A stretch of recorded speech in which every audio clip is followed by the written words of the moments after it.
दोस्तों, महाभारत का युद्ध समाप्त हो चुका था। रणभूमि पर वीरों के शव बिखरे पड़े थे।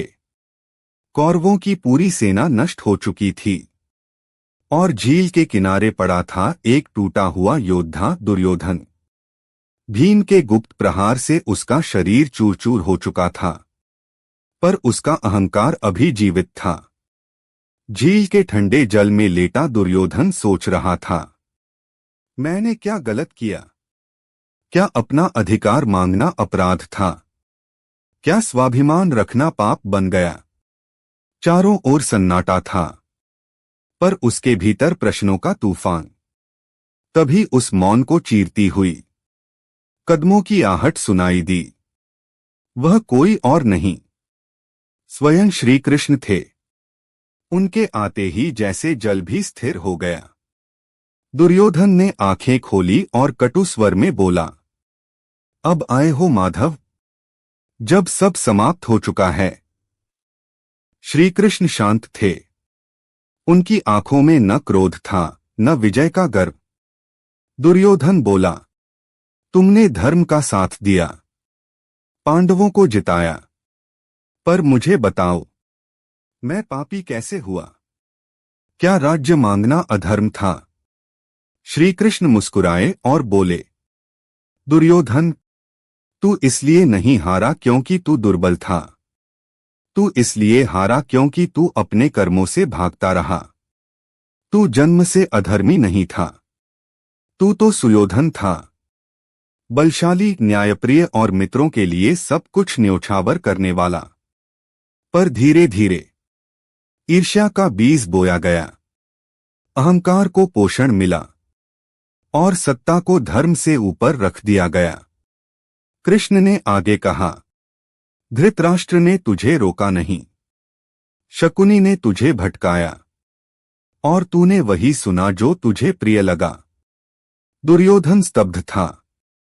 धीरे से उसने पूछा, क्या मेरा सबसे बड़ा पाप द्रौपदी का अपमान था? श्री कृष्ण का स्वर गंभीर हो गया। हाँ दुर्योधन, उसी क्षण तू राजा नहीं, राक्षस बन गया था। एक स्त्री को सभा में अपमानित करना, उसकी लाज पर प्रहार करना, यही वह बिंदु था जहां ब्रह्मांड ने तेरा अंत लिख दिया।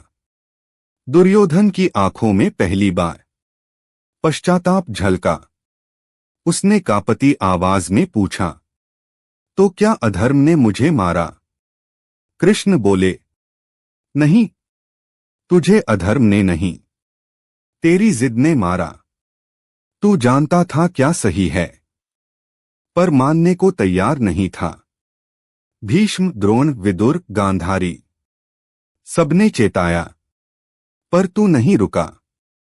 फिर श्री कृष्ण ने कहा, तुझे किसी ने नहीं हराया दुर्योधन, तू खुद अपने कर्मों से हारा है। अंतिम क्षणों में दुर्योधन ने पूछा, इतिहास मुझे खलनायक कहेगा? श्री कृष्ण आकाश की ओर देखते हुए बोले, नहीं, तू खलनायक नहीं, तू एक चेतावनी है। हर युग को यह बताने के लिए कि जब अहंकार धर्म से बड़ा हो जाता है तो विनाश निश्चित होता है। तेरी कथा इसलिए अमर है क्योंकि तूने वह सब किया जो मनुष्य को नहीं करना चाहिए। दुर्योधन की आंखें बंद हो गईं, शरीर शांत हो गया। श्री कृष्ण ने झील की ओर देखकर कहा, हर युग में एक दुर्योधन जन्म लेता है और हर युग को उसे अपने भीतर पहचानना होता है। दोस्तों, महाभारत का युद्ध समाप्त हो गया, पर उसका संदेश आज भी जीवित है। अब प्रश्न यह है, क्या हमारे भीतर का दुर्योधन जाग चुका है? अगर यह कथा आपको सोचने पर मजबूर करे तो वीडियो को लाइक, कमेंट और सब्सक्राइब जरूर करें। जय श्री कृष्ण।